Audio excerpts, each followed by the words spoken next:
इस वीडियो में मैं बात करूंगी Uttar Pradesh UP TGT PGT के एग्जामिनेशन को लेकर के। ये वीडियो आपको क्यों पूरी देखनी चाहिए और इसको देखने के बाद आखिर में कौन कौन से डाउट्स हैं जो कि आपके क्लियर यहाँ पर होंगे उसके बारे में बात कर लेती हूँ।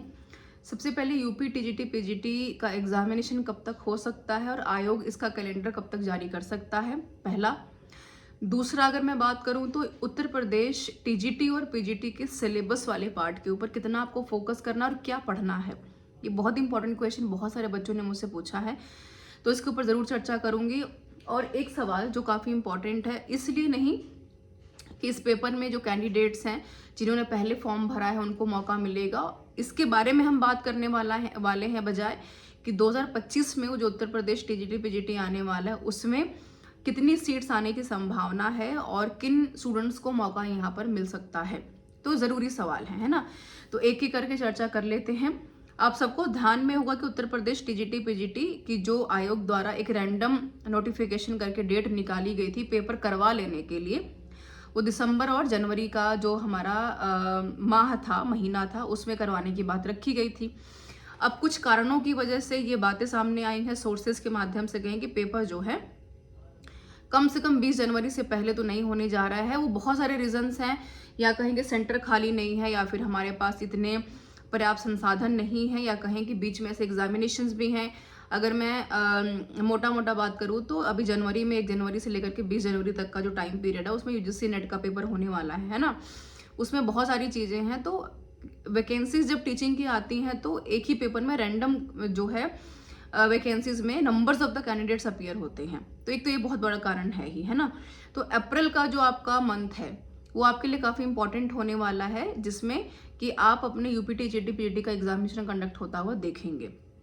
हाँ, एक अलग बात ये है कि आयोग अगर ये कह रहा है कि भाई हम 15 दिन में पेपर करवा लेंगे, तो उस पेपर का करवाना न करवाने का कोई बहुत फ़ायदा समझ में नहीं आता है, क्योंकि एक तो लंबे समय के बाद वैकेंसी जो है आपने फाइनली पेपर करवाने के बारे में सोचा है और समय भी नहीं दे रहे हैं, तो उसमें नुकसान कहीं ना कहीं यहाँ पर कैंडिडेट्स का ही होता है।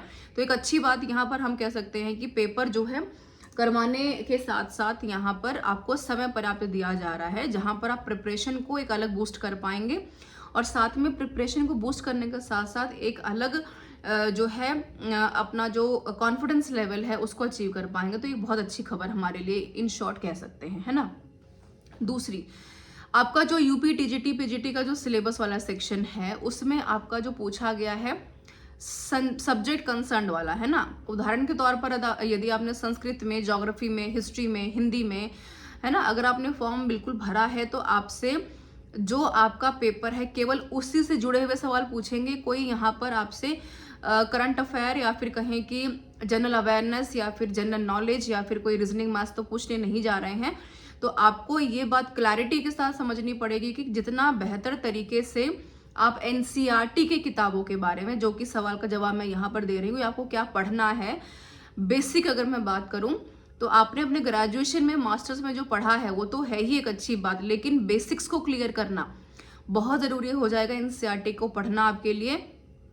उदाहरण इसलिए दे रही हूँ क्योंकि जो हमारे बीपीएससी का टीचिंग वाला पेपर हुआ था, टीआरई वाला 1, 2 और 3 वाला, उसमें आपने देखा होगा कि बहुत ज़्यादा पढ़ने की ज़रूरत नहीं थी। बेसिक नॉलेज अगर आपको थी एनसीईआरटी से जुड़ी हुई तो बहुत सारे बच्चों ने, कैंडिडेट्स ने सिलेक्शन ले लिया इस बार, है ना। तो ये कहीं ना कहीं लागू होता उत्तर प्रदेश सरकार के ऊपर भी। तो एनसीईआरटी को हमें यहाँ पर स्किप नहीं करना है, बहुत इंपॉर्टेंट है उसको पढ़ना, ताकि कॉन्सेप्ट की क्लैरिटी यहाँ पर हो पाए। इस बात पे गौर कीजिएगा, बहुत ज़रूरी बात मैंने अभी आपको बताई है। बाकी तो जो पढ़ रहे हैं प्रैक्टिस सेक्शन के लिए वो यहाँ पर है ही ज़रूरी। साथ में अगर मैं प्रैक्टिस की बात करूँ तो प्रीवियस ईयर पेपर्स के साथ साथ केवीएस के, एनवीएस की, यूजीसी नेट का जो लेवल होता है, अगर आप वहाँ तक अचीव कर लेते हैं अपने अंडरस्टैंडिंग को, तो आपका उत्तर प्रदेश टीजीटी पीजीटी इस बार नहीं रुकने जा रहा है किसी भी सूरत में, ठीक है। ये तो रहा आपके अगले सवाल का जवाब। मैं आगे अगर बात करूं कि यहाँ पर मैंने जो चर्चा करनी है नई पीजीटी टीजीटी वैकेंसी की अगर मैं बात करूं तो आप सबको ध्यान में कि जो बच्चे, मैंने पहले भी चर्चा की है कि इंतजार कर रहे हैं कि यहाँ पर जो फॉर्म 2022 के बाद से रिलीज करके बंद कर दिए गए थे, क्या यहाँ पर नए कैंडिडेट्स को मौका मिलेगा उसी पेपर को दोबारा से देने का? तो ऐसा नहीं है, केवल वही कैंडिडेट पेपर देंगे जो कि जिन्होंने पहले फॉर्म भर रखा था। कोई नई वैकेंसी यहाँ पर उसी में जोड़ करके नहीं आएगी। हाँ, एक अच्छी खबर है कि 2025 में इस पेपर को करवाने के बाद यूपी टीजीटी पीजीटी में दोबारा से वैकेंसी निकाली जाएंगी, जो कि आयोग द्वारा ये बात रखी गई है कि कहाँ पर कितनी वैकेंसीज खाली हैं। तो 5000 प्लस माफ कीजिएगा 5000 से ज़्यादा के प्लस की वैकेंसीज की अगर मैं बात करूँ तो बिल्कुल हमारे सामने वो होने वाली हैं। पर सब्जेक्ट की मैं यहाँ पर बात कर रही हूँ। और अगर मैं बात करूँ कि जो आयोग है वो कैलेंडर कब तक जारी कर सकता है, जो कि हमारे लिए काफ़ी ज़रूरी भी है और हेल्पफुल तो है ही यहाँ पर। तो अब मानकर चलिए कि जितनी जल्दी हो सकता है, क्योंकि कैंडिडेट्स को भी इंतजार है, तो तसल्ली देना बड़ा ज़रूरी है। तो आप मानकर चलिए कि दिसंबर का जो आखिरी सप्ताह होगा उसमें आप मानकर चलें कि आयोग आपके सामने कैलेंडर रिलीज कर देगा कि किस दिन हम कौन से पेपर करवाने वाले हैं, ताकि यहाँ पर आयोग भी तसल्ली से अपना काम कर पाए और कैंडिडेट्स भी अपना जो है फोकस बिना डिस्ट्रैक्ट किए अपने पेपर के ऊपर फोकस करके तैयारी कर पाए। तो ये काफ़ी ज़्यादा ज़रूरी हमारे लिए हो जाएगा प्रिपरेशन के दौरान अपनी तैयारी को और बूस्ट करने के लिए। तो ये तो थी चर्चा यूपी टीजीटी पीजीटी की, जो बच्चे इंतजार कर रहे थे अपडेट को लेकर के।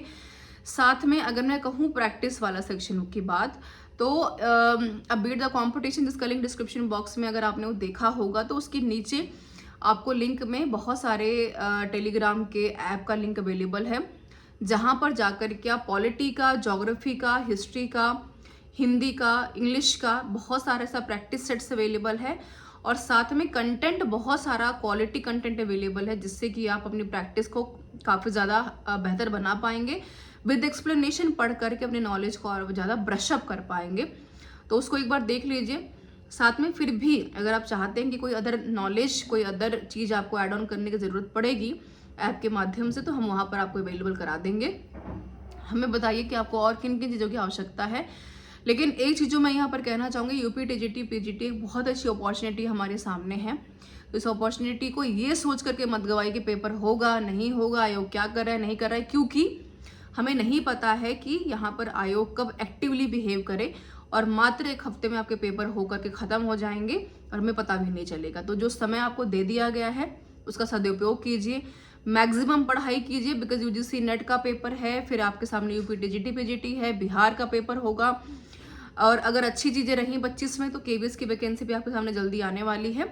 तो ये अपॉर्चुनिटी मिस मत कीजिए। 2025 में एक बहुत शानदार मौका आपके सामने है, सटीक मौका है, जिसमें कि आप अध्यापक बिल्कुल बन करके निकलेंगे।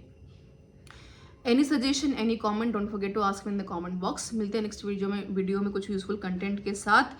और एक चीज़ जो ऐड ऑन कर दूं कि जल्दी ही चैनल के ऊपर हम पेड बैचेस के साथ साथ free of cost content available कराने वाले हैं, जहां पर आप मैक्सिमम प्रिपरेशन कर पाएंगे। तो इसको भी साथ में देखते रहिए, शेयर कर दीजिए चैनल को। जो बच्चे जो है अफोर्ड नहीं कर सकते चीज़ें, कम से कम हो सकता है कि आपके एक शेयरिंग से चीज़ें उनके लिए आसान हो जाएं, सिलेक्शन लेना काफ़ी आसान हो पाएगा उनके लिए। Thank you so much everyone for being with me.